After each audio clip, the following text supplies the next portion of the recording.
Hi everyone, Dean Mawson here. Welcome to episode 7 of The Only Way is Ethics. We have Shane Tickell with us. Shane, thank you ever so much for taking the time to be on this episode. We'd like to start with just getting a bit of your background, what brought you into digital health on that journey, right up until now. So I'd like to hand over to yourself, just to, and then we can have a chat. Thanks, Dean. Really appreciate it. And thanks for coming over to Windsor on what is the hottest day of the year. So I don't know when this is going out, but whenever it's being played back, it's hot in here. So anyway, thanks for coming over. Thanks for the opportunity. Yeah, right. And I've enjoyed the other episodes, so it's a privilege to be on. Thanks. So this phase of my career started 26 years ago. And it was a family incident, and I thought, can we use the power of computers to make life better? And can we make it longer and better? And that was the reason for getting into this industry. And I was really lucky to find a very, very small specialist software house, and they did dosing of warfarin, and they used algorithms to dose people with about 170, 180 different conditions. And I joined them in sales and training. And I used to go around and listen to our clients, seeing what it was that they wanted. But I was really standing on the shoulders of some amazing giants and some amazing work that had been done for a long time.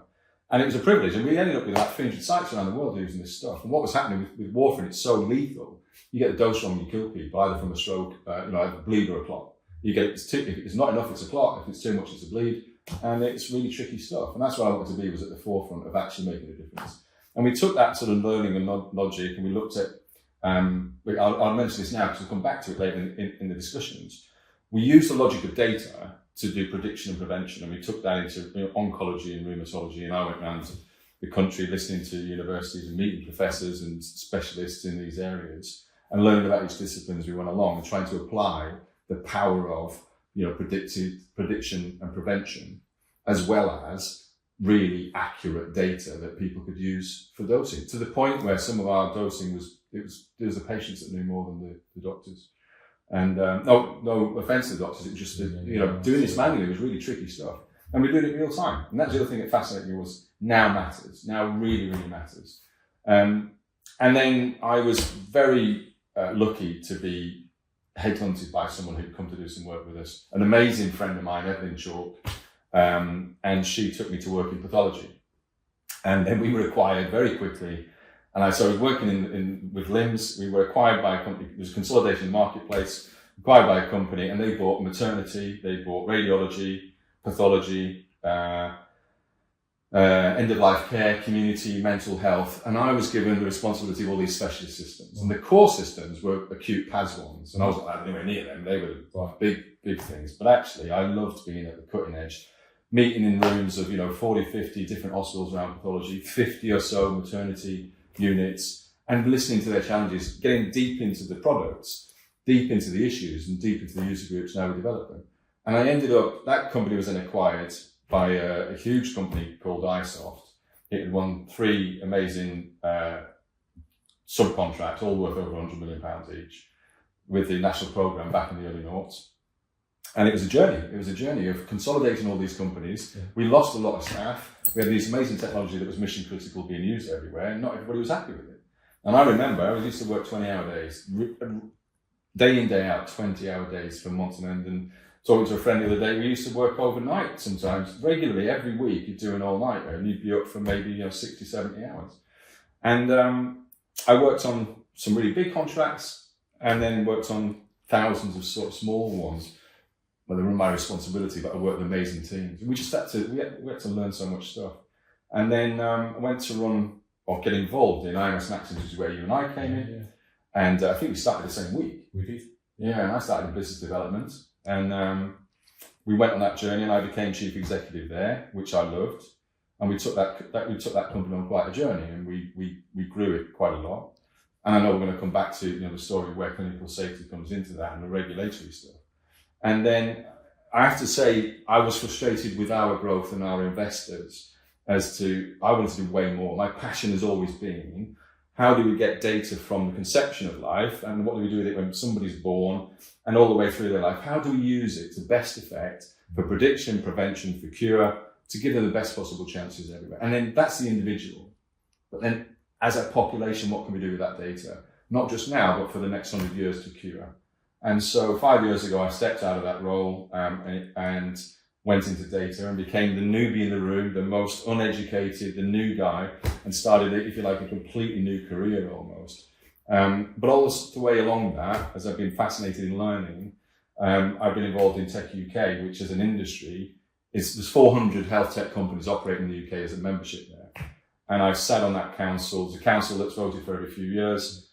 25 companies represented, 25 individuals. And every year, a chair and 2 vice chairs are voted for. So I was voted vice chair 4 years, and this year I've been voted chair. And I'm using that to bring small and large companies together, but also the last 4 years, what I've concentrated on is bringing the NHS and social care to industry so that we are collaborating. And that's come up with a couple of things that we created something when the government said we need to level up on electronic patient records, we need them ubiquitously across the country. Oh, hallelujah, I've been wanting that for a decade, because unless you've got a great standard, you can't build from it. And we had all these different standards.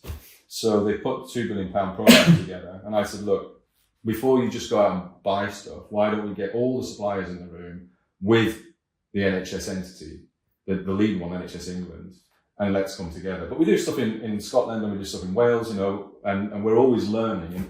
And the frontline digitisation, although 90%, the target was to get 90% of trusts to have EPRs, it's 90% have got contracts. We don't have them ubiquitously rolled out, we don't have them to the right standard, we don't have the right use. There's lots and lots of optimisation to be done, lots of upgrades, and there's still some people to buy new ones. But we also then went, well, hang on, let's bring in the people, the consultancies, the people who help buy these, the people who will help implement them. And then on the longer term, how we're looking about making sure we don't get the patient safety issues that have been coming up this year, that have come from the last 3 or 4 years, but also that we learnt back 15, 20 years ago. We're still getting the same sort of issues come up with this adoption.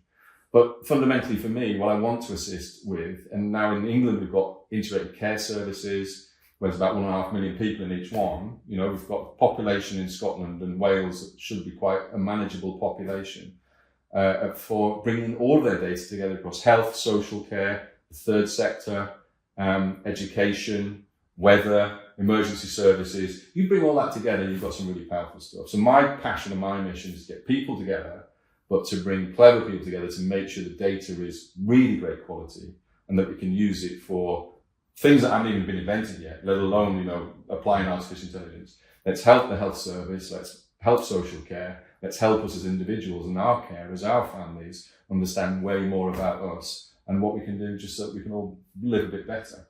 And then not just in the UK, but as far as we can around the world. Because fundamentally, the thing I've learned throughout my journey, and I've travelled a third of the world, is 80-85% of what we're trying to do is not dissimilar anywhere. It's not the same, but it isn't dissimilar. That's a fantastic journey, Shane, and taking the messages from that in relation to your experience, where you've been, those organisations you work for, your role within Tech UK as well as chair of Health and Social Care Council, and looking at that, it's those proactive actions. I think within the NHS, we see lots of initiatives that come out of reactive processes around what we do, and it's really, I think, it's quite. I say it's refreshing. It's something that we've been trying to push forward for quite a while. Is that why isn't the NHS proactive rather than reactive in relation to what it does? Now, I'd like to rewind slightly back to those days. So, you had all that experience through pathology, LIMS, going into ISOF, and then we met in IMS Maxims, and we both started, like I said, we started in the same week. We both went on that journey, and I think from my perspective, there was a lot of initiatives that we had to put into place. One of those being PDS compliance as well, going through sandpit, etc., and stuff like that. And that then introduced me as a clinician to something called clinical risk management Yeah. and the safety standards, the NHS safety standards. So I know from my perspective as a clinician, I sort of get it to a certain extent and know what's being asked of me because I'm a clinician, I've got that clinical background. But then passing that over and there's a level of responsibility in relation to the organisation, the organisational structure, the governance, that the message has to come from the top down. So I know that I'd brought this message to the organisation, and I must admit from my experience, it wasn't the easiest of journeys to try and get that level of understanding across to sort of like the management team, to try and then enable that and enable the team to be able to support that process. How did you see it from your experience, and what was your first exposure to the standards and a really good question. I remember the patient demographic service. It was a big project for us. Few vendors had done it. I'll go back to why they get in this industry in the first place. The episode that I was involved in was my father's end of life care, and I'd been on this journey with him with this incurable cancer for a decade. And his condition deteriorated into it's irreversible now. There's nothing we could do. We give him palliative care. And during that, it was 6 months. And during that, I described his care as half of his care was beautiful. I use that word very distinctly. It was beautiful care for another human being. And half of it was horrible. And when I was in my role as chief executive, and that's coming up the line, you get natural resistance to change. It is built into us as humans. It's like, we're doing okay here, we've got enough on as it is, I don't want any more. So you've got to, there is a task, which is what does this mean? How much does it cost? Who's going to do it? Where are we going to find all that from? The resource and all the rest of it. But the reason I go back to my father's story is because I want the best possible care for every human and everybody who cares for them. So the clinicians. So clinical safety, actually, it's not just logical, it's essential. So I welcomed it. I can't honestly remember the process because we're running board meetings and stuff coming through, and I can't remember who was representing it all. I do remember who was there, but fundamentally, and what I can tell you is now, every standard that makes something better, as long as it is making things better, and it is raising the standards in the game of any regulatory, whether it's medical device, whether it's clinical safety, whatever it is, I want to do the best possible. And I want all suppliers out there to do the best possible. And I want all businesses out there that are handling data to be aware. So we talk about this phrase of mission critical. Our systems are in the hands of clinicians 24 hours a day, treating whether it's our loved ones or whether it's people we'll never ever meet. Our responsibility as a supplier is to make sure that they've got the best, safest tools to handle. No question. And I always say this, and I sort of sit down at night and think, have I done enough? What did I get done today? And it's always a responsibility. My family would tell you for nearly 20 years I've been a CEO. The phone's never far away, not because I'm interested in what nowadays is on Instagram. It is, is something going to happen during the night? And invariably it didn't. Our systems were so robust and they were clinically safe. But things do go wrong. And you've got to have processes for when they go wrong. I would say that if we get our job right, we will help save thousands of lives. We will help the clinicians who've got to make decisions. We'll help people get through the system faster. You get it wrong, you kill people. It's as simple as that. People will die because of that. And we already know 54 people in England die a week because of mistakes. And that hasn't really changed much over the last decade. So I have to say, I feel as passionate now as I did when that started to come through is, let's embrace this, let's do it. But the challenge would have been, who, what, how much, how long? No, absolutely. And I think you've raised a good point there in asking all those questions, because it's about raising awareness, isn't it, in relation to that? And an interesting point you made as well about sort of when you were talking about regulation, as long as it raises the bar. Now, that's an interesting question, because I think we've seen over the past, especially around the sort of period of COVID, we've seen a lot more regulation coming in. And also we're seeing artificial intelligence at that point, whether that's good timing or bad timing. It's sort of like, we've got this pandemic, and all of a sudden, I think people are trying to rush technologies into the NHS, whether it's done the right way or the wrong way. I think we've seen a big increase into the regulatory standards. I don't know what your views are on that, and especially in respect to being on the supplier side and being on the sort of like vendor side. And it's a lot of pressure for people. I know we work together as well in relation to that. But you've got someone like myself chucking all these numbers at you, ISO 13485, 27001, 9001, and all of a sudden you're the decision maker, you're the person at that level that has to say, do I go, is this the right thing to go and do that? You're at the mercy of those people to sort of like to give you the right advice in relation to that. So but we're really lucky, Dee, because you're really easy to work with. I'm not just saying that because we're in here and on camera. Yeah, but I brought you into all my businesses. Because we had that journey through IMS. You did your training. It was on the back of your clinical career, and you always did the right thing. Yeah. And so I trust you, and that's why I brought you into. We worked with the Raw team, and actually everyone in the Raw team welcomed that, because you will also say, look, here's what we need to do. This is what it's going to take. It's not going to be easy, but I'm here for you. So you would help us with that knowledge and letting everybody understand why we need those. So you were informative. And that's whatever level you're in an organisation. Okay, I've sat at the top of a lot of organisations, if you like, signing those things off. But whatever it is, what you want is communication, you want understanding, because then you get buy-in. And I think also, not necessarily, I mean, in some of my other organisations, I'm CEO of a not-for-profit. We do medical device, we're going through a medical device with several of our risk score calculators. I have to say I've been frustrated about the difference between the UK European regulations. Why, to me, UK regulations are falling behind. And it's like, hang on, why aren't we investing in doing this once and do it to the highest standard? And genuinely, I'm not sure, this is where I differentiate between some business owners. Some business investors don't get this. So your question to me, it almost isn't fair, because some of my investors and backers, they're like, that's a cost.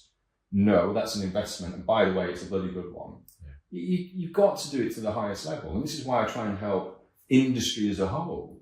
Because, it's hard for people to sell to their stakeholders why you're investing in something. Well, how much is it going to take? How long is it going to take? That PDS project, I thought it would take us 6 months, 3 people, knock it out of the park. We were good at what we did.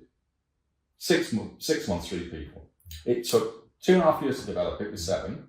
It took 6 months of witness testing, because we were learning as the NHS was. Absolutely. The cost went through the roof. Yeah. I justified the cost though to the board and to the company.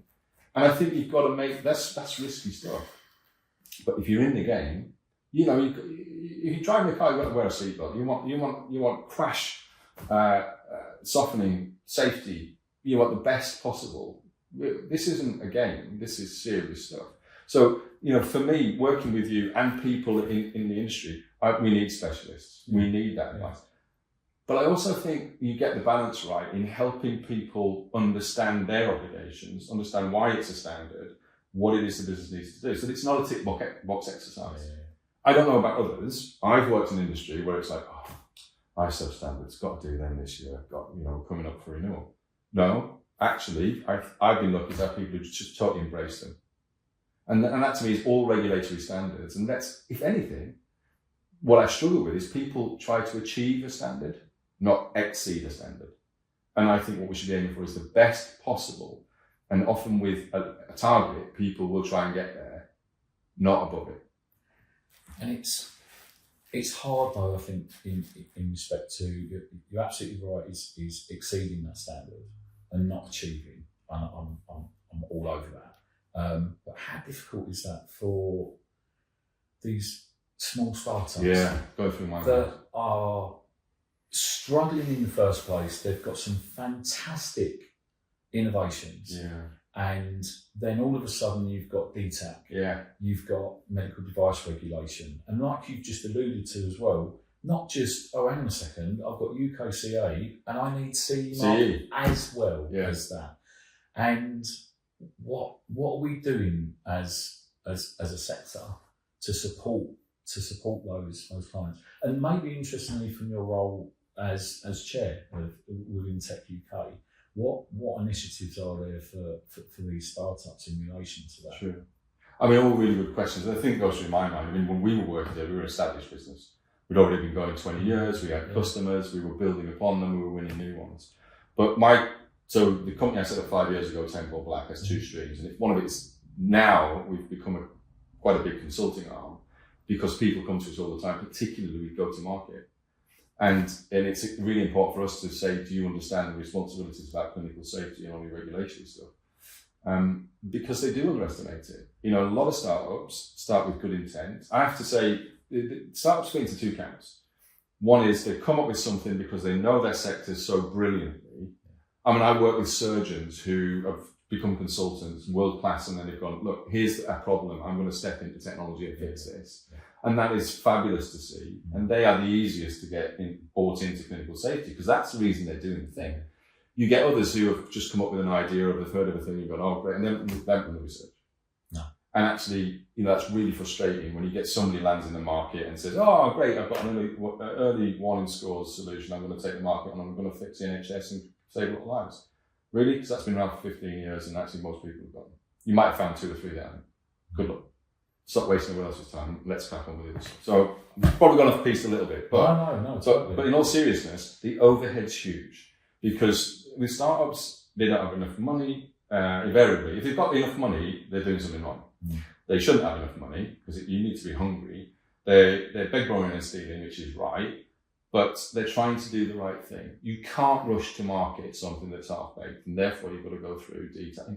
You know, being candid, absolutely fantastic relationship with the NHS, and it was the NHS people at the time, really open about DTAC when it came in, what it was and what it wasn't. And it wasn't always publicised. We had great deliberations and discussions about here's what it isn't and here's what we're struggling with. And they did within their limitations try and fix it. But as often these standards are being developed, it takes a bit of time. There's a bit of to and fro. Yeah. And also people are coming into the market saying, oh, I can help you with that. And some are and some aren't. And that's quite a quagmire to work your way through. Actually, what Tech UK has done, and with a lot of streams, is said we'll set up a working group. We have what we call streams, work streams, and within that, so we might let's look at regulatory compliance, or let's look at interoperability. And then, well, what does that mean? And it breaks down into parts, and then you get your working groups. So we've got working groups across 9 different areas. So that includes AI, it includes regulation, it includes interoperability and integration. And also we have somewhere, because you don't know what's coming up. So we have 9 different ones. And the thing about being part of Tech UK, and by the way, that's a voluntary role, which I have the privilege of paying to be a member. I don't get paid to promote them, but I am going to promote them in this way. You get into a room where you might have 30 other companies represented, large and small. And your experience on these areas is different. And I was actually in Scotland at a Tech UK wonderful event hosted by the Deputy CEO of Health and Care Data, Jonathan Cameron. We had big and small companies and we were debating how easy and tricky it was to get through medical device. And we found this company, a really big company, huge expense, found it really difficult to get through grade 1 medical device. My not-for-profit, we've got some great experts who've come in, we got through it fairly easily. Yeah. They're level 2, different game again. So, you know, I think if you're a startup, the best thing to do is invest time in seeing, go and speak to as many people as possible, and you can do that through groups. And the one I'm familiar with is the Tech UK one. I don't know if there are others out there. But I think knowledge sharing, and that's the other big, big passion of mine. Absolutely. All of my not-for-profit work, and wherever possible, and the Tech UK work I do, which isn't funded or paid for, I just do it, is knowledge sharing. It's absolutely great that you're talking about those groups as well and those work streams, because again, it's absolute gold dust for, like you said, knowledge sharing. And it's really interesting to say there's the regulatory work stream within that. Would you say at Tech UK there will be potentially a place for an independent CSO forum or something like that could be introduced? I know previously at Intellect there was such a thing. There was, that's right. Yeah. I think we asked the question. Yeah, and it's maybe there's more and more of these forums coming to light, and I think it's absolutely fantastic that it's happening. I think there's a stir that's been created at the moment within this as well. And I know it's very difficult within the regulatory space, and people are like, where do I start? And sometimes you have to be really honest with some of the startups, and it is, how big are your pockets? And we know they don't have, like you said before, sort of like, you know, they don't have a lot of cash, and if they do have a lot of cash, then you're asking questions to sort of like, you know, what are their intentions in relation to that. And I think we've discussed sort of like, you know, that startup, the regulations, your sort of experience in relation to that as well. I'd like to sort of delve a bit deeper into sort of from a clinical risk management perspective and patient safety as well. So Varroa, and let's talk a bit about that and the Discovery Data Service. So you've got sort of like the platform, this data platform, and we're all very passionate about sort of, and we've already spoken on this episode about sort of like data. We have all these systems, we have all these vendors, which leads us into, we then have obviously all of this data. Remind me the data platform, how many patient records is it? Yeah, so the Discovery Data Service was started about, it went in earnest about 5 years ago. It started about 7 or 8 in conception, but it was started being used about 5 years ago. So it runs across 3 ICSs in London, North West, North East and South East. It processes data on 7 million patients. And that data comes from over 800 GP surgeries, about 8 large acutes, and another 130 other services, including mental health, out of hours, community. And that's its currency. So it's now amalgamating nearly 40 million records. And what we've described that as being live data.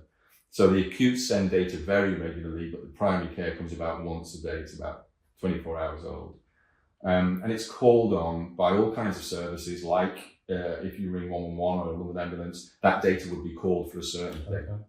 So one example, one use case is frailty flags. And if you're on a frailty flag and you call an ambulance, they will assess, they might put you on a different pathway, they might not send an ambulance, they might send a team to keep you where you are, you might need a care home or whatever. So it's got all kinds of uses, but the point being the data is brought together, it's normalized, because it's all different types of codes, coding systems, and we normalize the vast majority of it to a standard called Snowden CT, which was declared as an international standard a few years ago. And anything that doesn't, we're able to match it to, we have a library and we have different code sets on ontologies and concepts. So, and there's over 2.5, 3 million, I think, ish in there as well. And this data set, so we measure its robustness and its clinical safety all the time. And just to sort of put it into perspective, I asked the question, how much is this data used? How do we sort of measure this? And what we describe as touch points, so the times the data is touched on a rolling 12-month average. One measurement, the largest measurement we got was over 500 billion times. Now you could say, well, what does that actually mean? Because you might put in one request and it sends 100 and then it becomes 50,000, just one request. But we've measured it as over 500 billion. So it really is a sort of, it's mission critical. People are relying on it for life and death situations.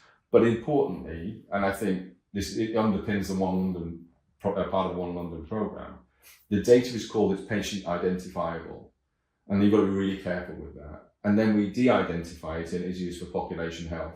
And then that data is also passed on legitimately with purpose to universities who are doing population health and various research studies.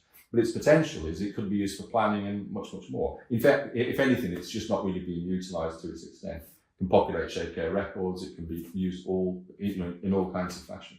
So it is a really big and powerful data platform, and it can be replicated, as large and small as you wish. But getting that data, that clinical safety around it is hugely important. That's why we got involved. No, absolutely, and I know I'm sort of first-hand sort of like supporting your team in relation to that. So we've got all this data, and it's coming from a number of different systems, a number of different sources, and it's being normalised, and then it's being sent out to a number of different to access it. So within sort of, population data, and there's this big, at the moment, there's an argument around like sort of, that we don't necessarily require clinical risk management in relation to population health. And I know we've had sort of discussions from that, and I think it's really refreshing to see your approach to the clinical risk management, that you took the line that no, we need to comply with the NHS safety standards, within the flow chart of whether you need to or don't. There was a mention of population health in there, and I'm not sure that everybody's taking that same approach in relation to population health, but I think we need to look forward and sort of roadmap, because obviously the potential with that data is that you use it for population health and it's anonymised, but then you can bring that data, am I correct in thinking you can bring that data back down to be specific to the individual patient? So we're not losing that sort of like that connection. We're not sort of like, it would be terrible to think, wouldn't it, that, we've got all this data, we've anonymised it, and then it's like sort of someone, as we know with AI, there we mentioned AI, and we'll sort of come on to some of that as well. It's a hot topic at the moment, isn't it? And the potential that you can, with that data, not just at that population health, is like saying, okay, here are the trends, this is what we've done with that data at that level, but now what we need to do, now we've learned everything in relation to that data, what about the patient? We need to bring it, Absolutely. drill down and bring it back down to the patient in relation to that. So in relation to sort of, the Discovery Data Service, are there plans to sort of like, within the roadmap, or is that something you do now? Yeah, there's sort of 2 or 3 different directions. It's got so much potential for platforms, isn't it, to be able to manage comorbidities and population health and health promotion, and you could go on ad infinitum, couldn't you? To the potential. Yeah, I mean, look, I'll break down the answer to that. We're somewhat limited by what the customer wants to do. So I can't talk on behalf of their roadmap and where they're going with it. What I'm doing, so outside of the raw, is I'm going to add different parts to the layer of what that does. So shared care record capability. I mean, one of the beauties of that data is about plugging and playing other people's applications into it. So that's one of the things that the team have now built is if you've got an application, doesn't matter what it's coded in, you can pretty much plug in probably 80% of those. Obviously, if you've got proper legitimacy, information governance in place, and the customer, which is the NHS, have approved it. But also making the data bi-directional. So I think there's 3 levels to a shared care record. One is you can just view stuff, and that's pretty much where shared care records and what were the likeness was seeing something else in before, which is across the citizen from its social care, the social care aspects and others. But actually, what about putting data back into that? Because at the moment, if you're using a system inside a hospital and viewing a shared care record, they're 2 separate things. But actually, if you could put something in the shared care record that indicates something to someone in local government or the carer, the social care of the family, then that would be much easier to do than try and do it through your subsystem, as I call it. So the potential, I think, is huge. But having that enormous amount of data, like 7 million people, and we calculated actually we could extend it to 10 million within about 6 weeks, if the customer wanted to go in that direction. And then, it's the reason I mentioned the 500 billion touch points is the robustness. Yeah. You could have this for an entire nation. Or you could have 42 ICSs, you could have one for Scotland, one for Wales. But I think what we're seeing here is the advent of, this is proper big data, and it's normalized data, so it's really usable. So size almost doesn't matter. You can have big, you can have small. And I think, but allowing people to touch that data, whether that is to use it or whether it's to connect to it, to use a device, and not just a device, but an application. And if that application is, saving lives and it's predicting and preventing, then why wouldn't you want access to it once it's been safety checked and approved? But the key word is safe. We don't want anybody, that's not our database, that database, we are custodians on behalf of not just the NHS, but the citizen. That's who we ultimately see. And I think the One London team, over the last few years, it's really important to mention they've involved the citizens. They have citizen workshops and they have citizen policies and citizens involved because it's a citizens' data we're custodian. But and I don't know if we're going into AI now, but the power of I go back to 25 years ago when I was working with algorithms. We want clean data. You apply the algorithm to the clean data, you get a really accurate outcome. So I have an issue slightly.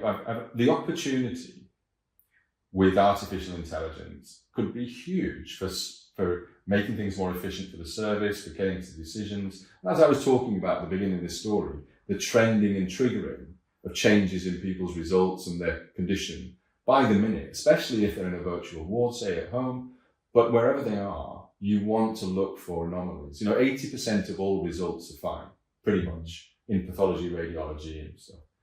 What you want your clinicians to spend their time on is the 10% of the curious, because we're not quite sure what's going on here, and the 10% of the really tricky. That's what people like you have been trained to do, and our shortage of doctors and nurses and consultants. We want to spend the time on the tricky stuff. So what I think you should be doing is using that power of artificial intelligence. But the issue I have with artificial intelligence and this discussion is people band around AI like it's a standard. And it's not. We could be talking about car engines.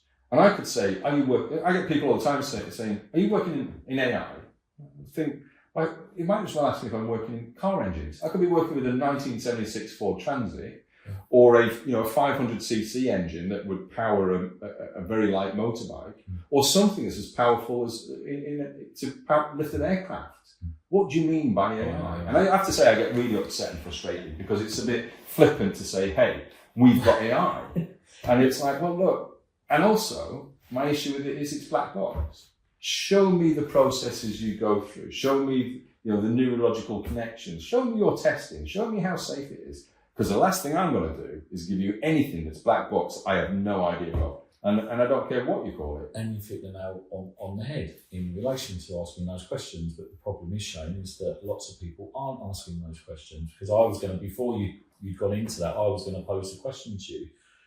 What, I think we need to challenge, and we need to sort of, I spoke at not Rewired at Het North in relation to clinical safety and AI. Yeah. And again, it is posing that question, what do we mean by AI? If we're looking at simple algorithms, are we looking at deep learning, large language models, machine learning, natural language processing? There's lots of different disciplines and nuances within AI, and we need to raise the bar in relation to that knowledge base, because if we're going to, and it's great that you're there sort of like, giving the message across to say you need to ask why. Because there is this black box.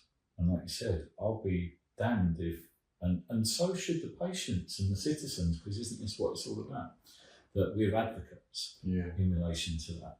And if they don't know, and they don't have the knowledge base, and they're just going to sit there saying, taking it on the chin that we've got this fantastic piece of AI that's going to assist in curing you.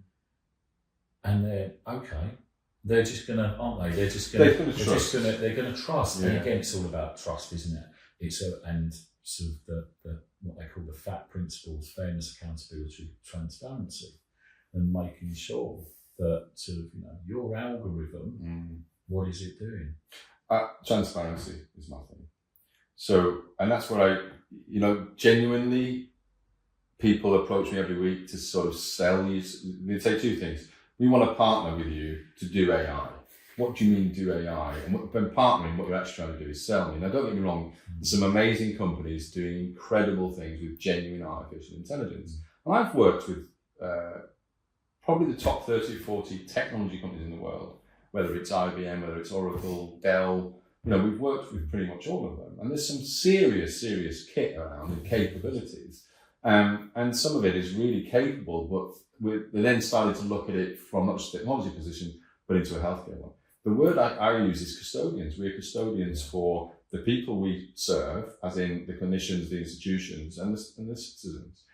And you cannot expect, whether it's a GP in a surgery, to go out and independently validate a piece of AI that has been brought in for him to use that someone said it's okay. There has to be an element of trust. So who are you trusting? If it's NHS England saying it's okay to connect through the NHS app to this solution, one has to expect that has been validated and is safe. However, if I think one of the people I admire immensely, Dr. Jess Morley, who tries to break down what does AI actually mean into the levels of say, what's an LLM, what's natural language processing. I'm huge fans of all these components actually being put on top of and connected to the Discovery Data Service. Its potential is absolutely huge, done well and done safely. And there's a balance, isn't there? When you're pioneering about you're doing something really new, then the regulations have to keep up. And it's rare that the regulation is ahead of the technology and the game and the use. Rare. And even some of the highest in the world, as a new technology comes along, then people start to think safely, and rightly so. So I think there's some interesting debates, and actually the United Kingdom is leading on some of those AI ethics and AI safety. And I think that's good that we are doing, because there's snake oil out there as well. So. Yeah, there is. And do you think that it's interesting to sort of like look at, you say about regulation, and regulation's not here. Unfortunately, I think we're in a position at the moment where if you look at the NHS safety standards, it's got a revision date of 2018 on it. So we're 6 years behind the curve. And as I say to a few people, nothing's happened in the last 6 years, has it, really, to sort of affect that? But yet technology's moved really fast in that 6 years. Absolutely. And we've had a pandemic. We've had sort of, I say digital health it's not on an upward curve like that. It's vertical with the thrusters on. Yeah. And no one's pressing the stop button. Yeah. And I think there's varied attitudes around AI at the moment. There's lots of people that just want to crack on and move ahead. But the problem is they want to crack on and move ahead without knowing what they're getting into. Yeah. They're sort of almost falling into a black hole. And once you've started that, as we know within health organisations, and it's really sort of looking at it from the supplier side and from your side of the fence is sort of when you procure into the NHS, there is an amount of how do I put this? You want that win, don't you? You want that sale. So you're going to do anything within your power.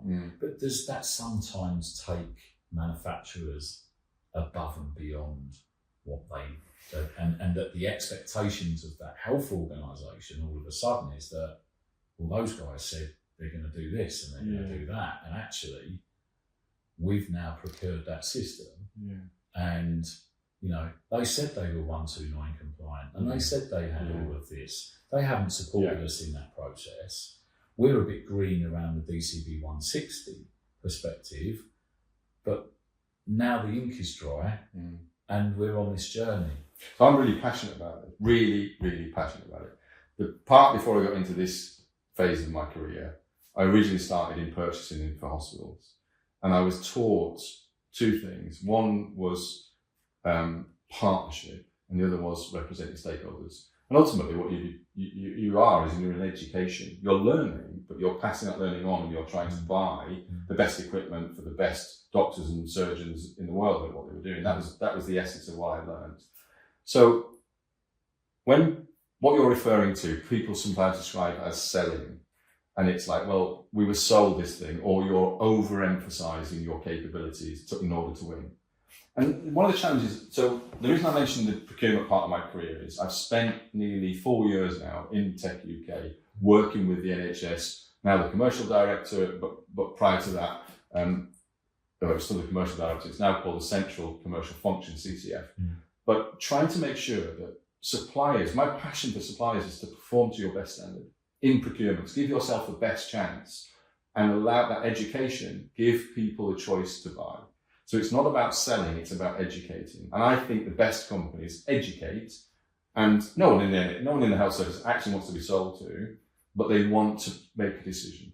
They want to say, yeah, I'm making this decision based on this rationale, this logic, and culture. I think, but so if you have missold, if you have oversold your capabilities, you should be reprimanded in the contract or not. That isn't easy when you've invested, you've made a decision, and people's careers are on the line because they said, well, hang on, I've signed this off. I'm going to look really stupid if I said I bought this product from this company and actually it's not real. And that's a fact, that those things happen. So they become cover-ups, if you like, or let's just say they're not really open. So look, the best thing we can all do is try and aim for those higher standards and be honest about what we're not. The difficulty we've got, and I have to say, in the last 3 months, I've met Wes Streeting, I've met Rachel Reeves, and I've said we're not, particularly small to medium enterprises, because everyone thinks it's large companies. Now, large companies make up about a third of employees in this country. Small companies make up 2/3 of everybody who's employed, but they only win less than, it's about 10 to 15% of business, particularly in health and social care. It's very difficult to see because some small companies supply under big companies. But nevertheless, it's a little bit disproportionate. And what I've said to Wes Streeting, Peter Kyle and Rachel Reeves is, we're not actually looking for investment, we're not looking for leg ups, we're not looking for grants, we're not looking for R&D tax credits. We want opportunity to win, and that means confidence. I'm bringing all this back. If you've got the best standards, you've done the right thing, you've got good products, and you know your market, you should be on a level field with everybody else. Yeah. And go back to the little piece that I said about being in Scotland. Big company, small company. Big company struggle to get through some compliance. Small company, well, actually, we didn't overload it with unnecessary behaviours and unnecessary processes. So why don't we learn? Why don't we bring that knowledge sharing together? But ultimately, whatever technology you're in and whatever services that you're doing, you're not just a custodian. And I, as chief executive, always said, the reason I held that phone 24 hours a day was I'm responsible. If it goes wrong, I'm responsible. And I want to make sure that everyone on my team has got the best tools available to them, the best standards that they're working towards. Not always easy, because you've got to find the money, you've got to find the time. And the client's waiting and what have you. But I think you have to do your best. If you're not, you shouldn't be in business. It's not right.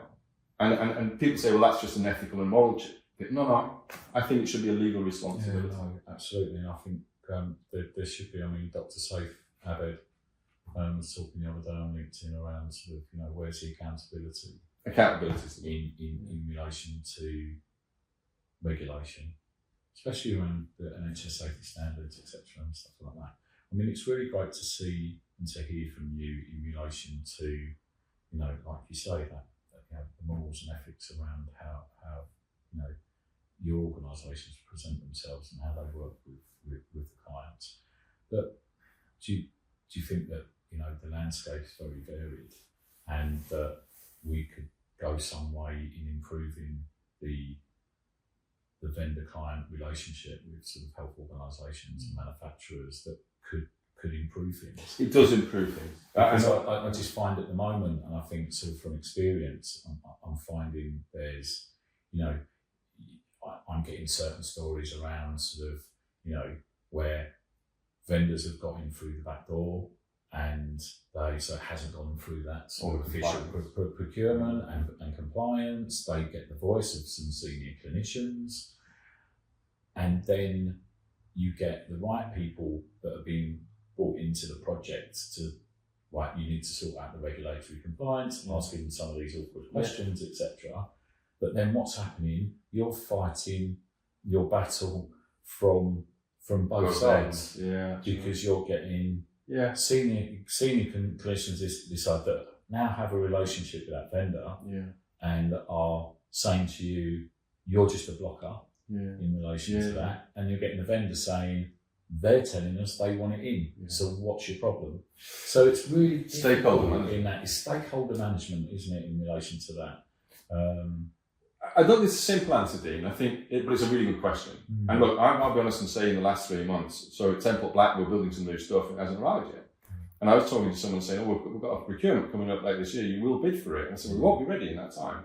He said, but that's okay, we're going to make allowance. And the allowance we're going to make, and it's a legitimate one, it's for startups and SMEs, we want you to be on the framework because, and this is great to hear because I've been campaigning for this for years, often you'll start a framework, but it's closed for 4 years, you can't get into it. And new stuff's coming on all the time. And this leader said to me, no, we want you in there with a promise you're going to deliver on the standards.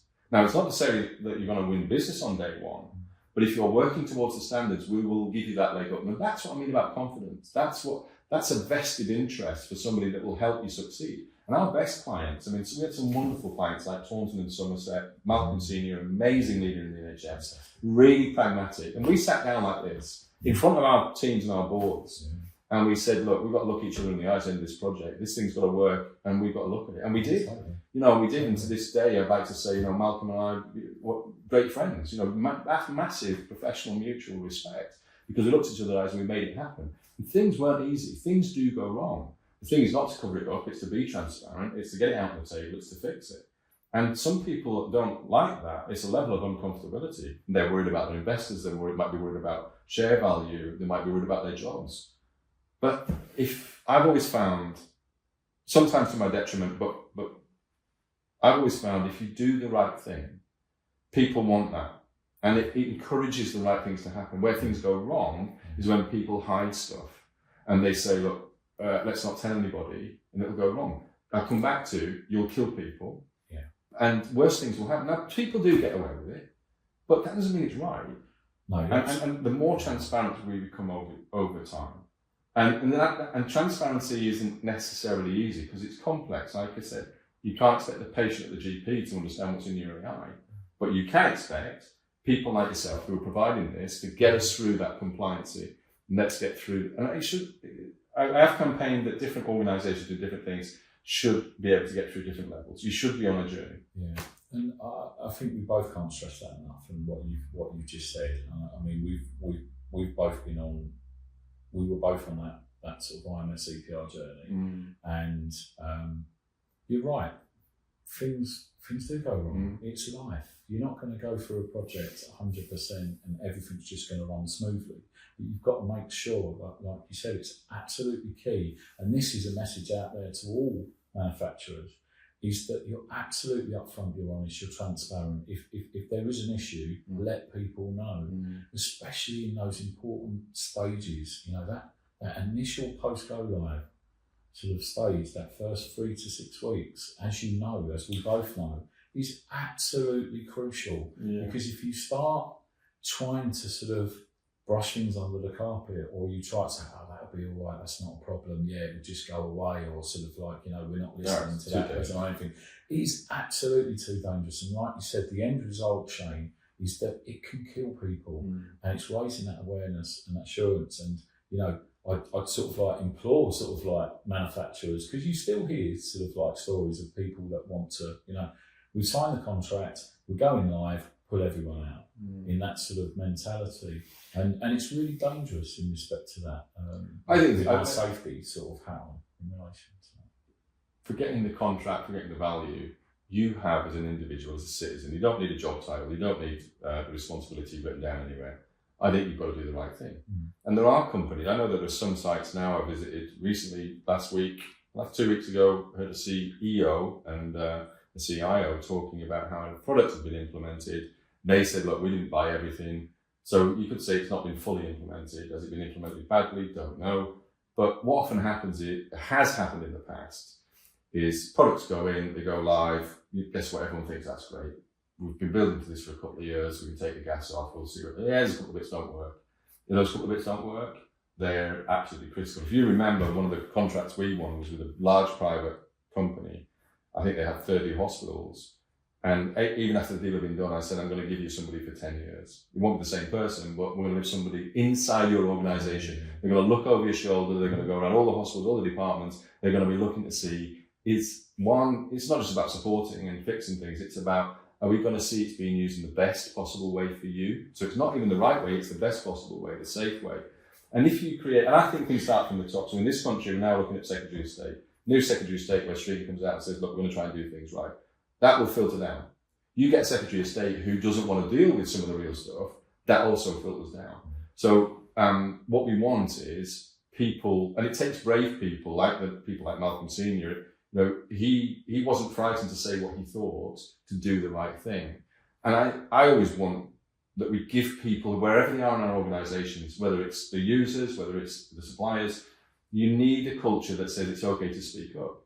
And we've had some really public incidents this year where people can't speak up, things do go wrong. But if you actually look at each one of those, even though things have gone wrong, even when there's been harm to people, the organisation still has to carry on. So if you're upfront, it's got to deal with things, and you're transparent about it, we all get to a better place faster. To me, there is just a simple calculation: do the right thing.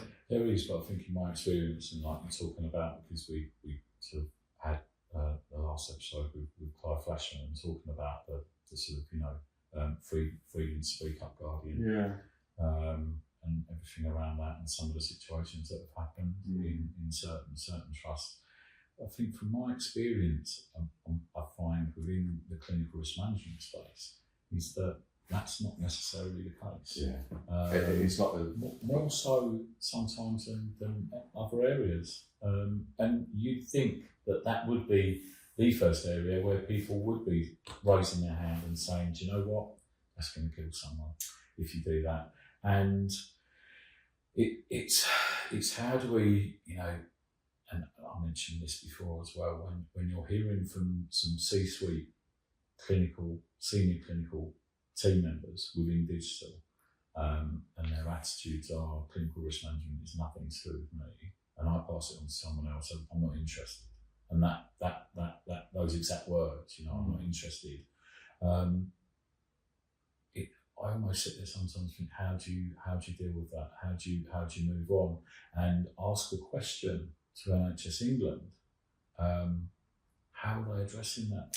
And do they know that that's actually going on in that space? That's a big question. I'm rattling through my brain as to all of my experiences. I don't think there's a simple answer that somebody was walking around the halls of NHS England saying, hey, I'm looking for problems. No. I'm looking for safety issues. No, and, absolutely. and I'll also I'm going to be really candid. It's a shame that we have to have nominated freedom to speak up people. I've seen someone with that green thing around their neck. And I've really seen an organisation. If I was in an organisation, no way I'd go and speak to them. They're a bully. So we know that in good intent doesn't always play out the way that we want. What we've got to try and do, and I say this to everyone in every organisation, it's not about the hierarchy. The higher up the organisation, you should create a culture that's safe, that's fair, that anyone can go and speak. But we're just saying, the world isn't like that ubiquitously. Some places are better than others.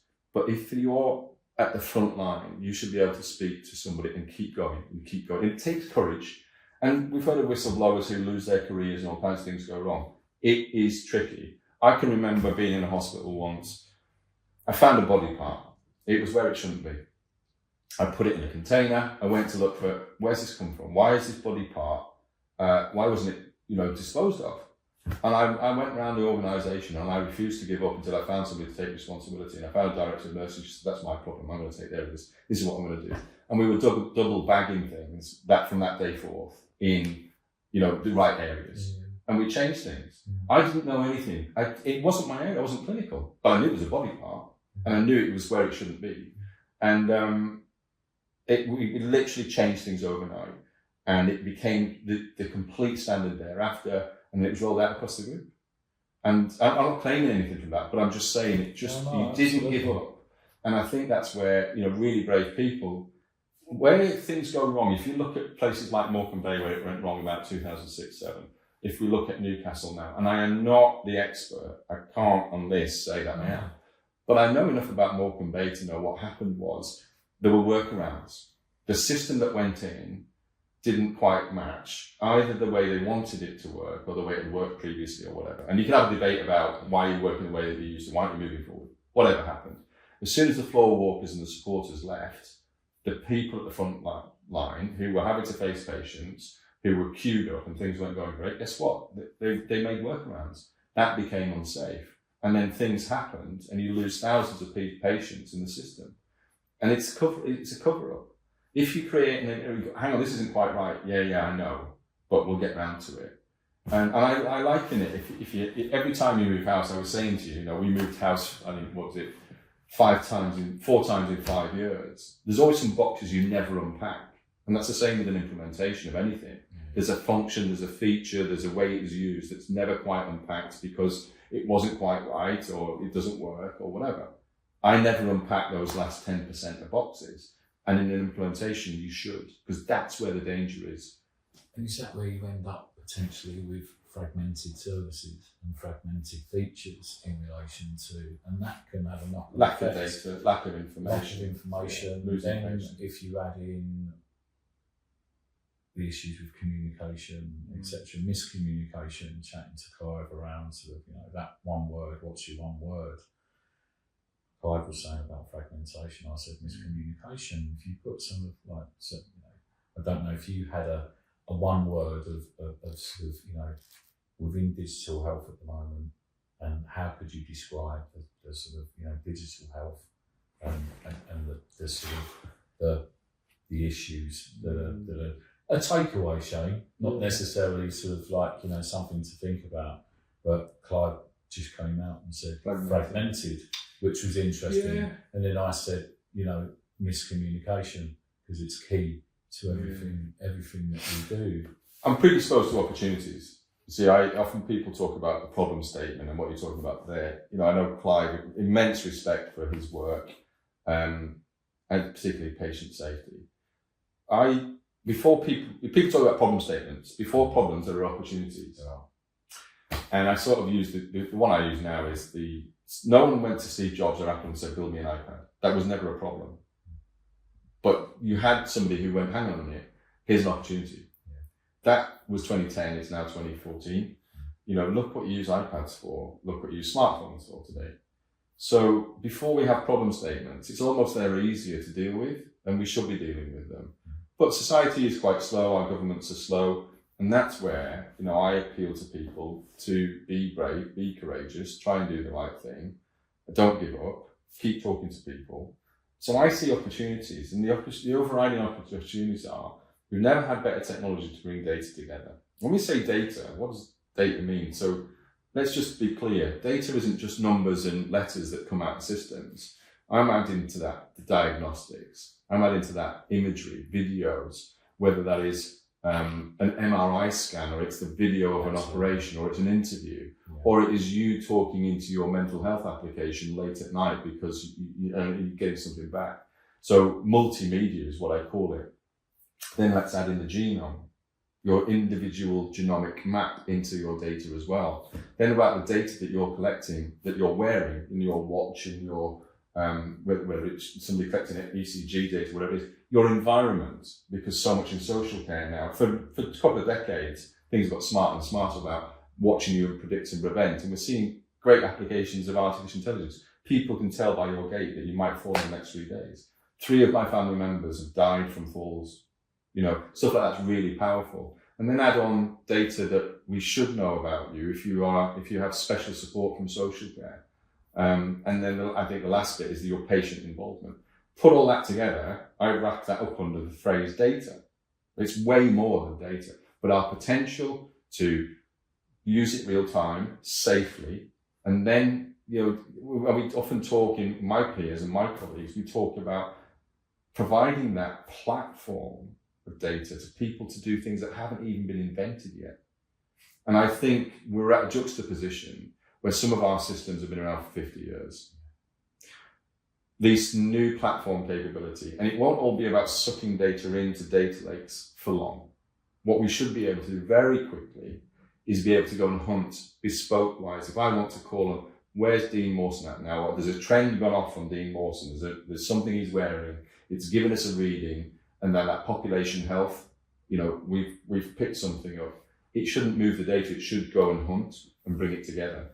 So things are going to get way more complex, really fast. So clinical safety, never been more important. Are we in danger though, or if you talk about sort of data lakes and sort of like all of the data that we're collecting from all sort of like the big data from all different places?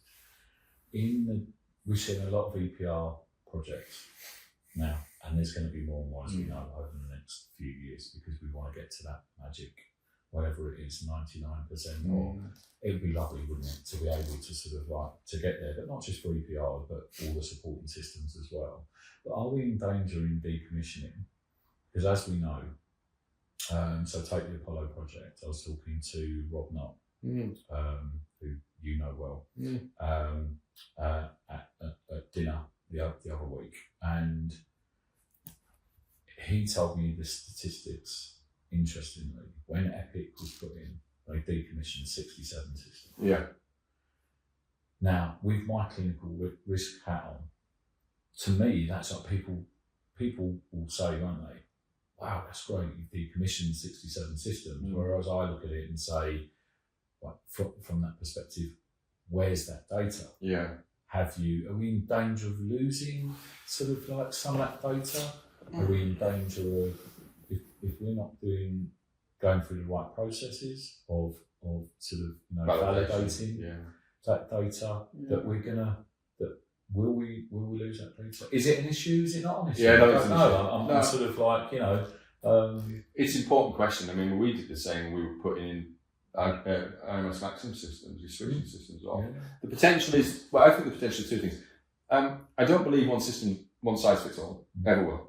And that's, to me, why you've got data platforms, is that they, to me, I describe them almost like the utilities to build a city. You're putting in your electrics, your drainage, your sewage, your telecommunications, and then build a beautiful city on top of it. Absolutely. That's what a data platform APIs as well.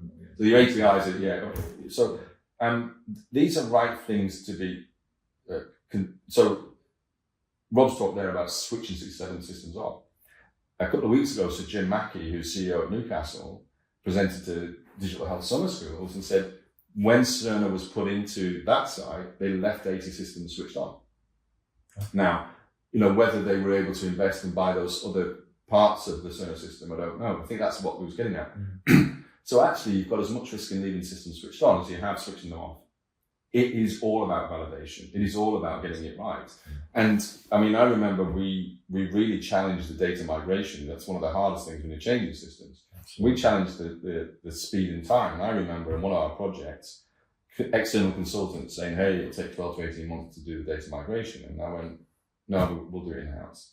And we built up our data migration experts. And we went from an average of 12 to 18, and sometimes some people would say 24 months. We got it down to 3 months. And how did we do that? We tested rigorously, 400% more than anybody else. And we got the accuracy really, really high. And I remember we got the actual transition time from old system to new system to about 45 minutes. And it was about, I think it was 100 million records, 12 million citizens paper records, but about 100 million records. That was super fast. Guess what? You get 1% of a fraction wrong, you're in thousands of people's. So it's all a challenge. So switching systems off is a challenge, keeping systems switched on is a challenge. The communication, interoperability and integrity and integration is hard. But one of the reasons I went to Data Dean is because, people have long talked about interoperability, getting the same data across systems. Actually, I and colleagues found that a bit hard, and I'm standing on the shoulders of giants who went, that is too hard to do multiple systems. Tell you what we'll do. Drop it into a data platform, normalize the data so it can pop up and feed. So trying to get suppliers who've got a 3-year roadmap and their predominant customer base is in a different continent, then for a small country like the UK with only 70 million citizens, actually it's quite hard to get them to prioritize us. So work around it. And also at the same time, those smaller companies who aren't great at APIs and FHIR, work around them, create something for them. And so, I have to say we didn't set out to be an interoperability challenge, we set out to be a data solution. And I think for me, I'm sold on make the data right, make it available. And we're the custodians, so the customer says, yeah, that product, that company can access it. And this hospital can access it, this GP's primary care network of GPs can access it. But make it available.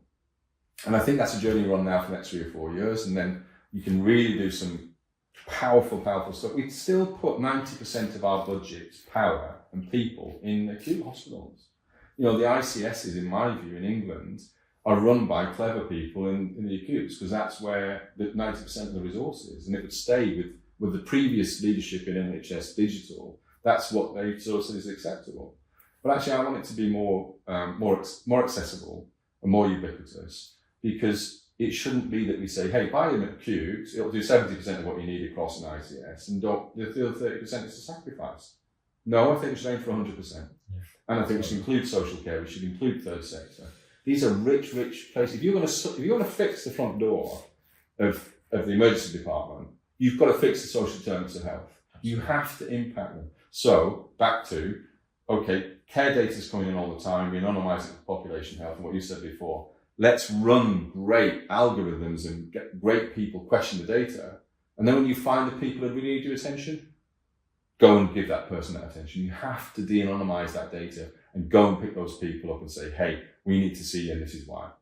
So we have to manage the governance, we have to manage the safety around people's data, but we shouldn't be preventing advancement because people say, oh, I don't want to see my data. We need to see your data about you as an individual to treat you and to get it. I think the law's changed now. There's a duty of care. Let's not let the people who, there's a duty to share and duty to care. Let's use that. And I think that rounds it up. I think that rounds it up quite nicely. But I've got a couple of questions for you, just last sort of one question. So, taking all of that into mind and everything that we've spoken about, how far away do you think we are from being able to pick up your phone, have all of your access to all of your data, and for that to be sort of across site? So, if you are managed by Barkinghaven and Redbridge, King's College, Barts, just thinking of my journey, where are we at in relation to, there's all of my data, I walk into a hospital and sorry, I'm putting you on the spot, and it's all right. In relation to that, where are we? Would you say it's still too far away? Yeah. Still too far away. I think we're closer than we've ever been. Yeah. I think there's advancements. There's several new strategies that aren't necessarily out there. There's the new One Digital that NHS is starting to progressively launch, and we saw John Quinn talk about that at summer school. I was privileged to see the One architecture a few months ago. So there's an intent that, in the NHS, you'll pick up your NHS app or you'll go online to the NHS website and you will be able to get your stuff. Honestly, I think we're still a few years away. I think for it to be truly ubiquitous and owned by the patient is the right thing to do. And you should be able to say, show me my data. And we've still got GPs who aren't giving easy access. No. And I sort of argued over dinner the other night with some friends and said, if I just waive GDPR, could I then get access? Why is it? And we know that it's because there's some stuff in some of the records that was written at a time when it was different, and people are nervous about being sued, or they've written the wrong thing and people are going to get upset. And I think we have to have a moratorium, whatever you want to call it, a line in the sand that says, look, what happened in the past happened, but from here on I want my data. Yeah. And you shouldn't have it withheld. So I'm sorry, it's a long answer. We've got to get data shared, and interoperability is taking too long. And frankly, part of the reason I got into data was because people are arguing, well, should it be read code? Should it be this code set? Should it be open air? Should it be whatever? Actually, it kind of doesn't matter, but work on one. And the problem is, you're so invested in your individual area, there was no coalescence that I could see was ever going to happen. And we worked on trying to bring industry and what have you together. So don't wait for people to coalesce, do it for them. That's been, I think, an answer. My instinct is we're 10 years away. Okay. And I think that's the start of the journey. It's between 4 and 10 years. I think in 4 years' time, why isn't it you can't access your shared care record today? You should be able to. Yeah, and in some places you can, but we're talking getting blood results at the moment. I think less than one. I might be wrong here. Less than 1% of people probably have access to their multiple records. Yeah. For it to be ubiquitous, I think.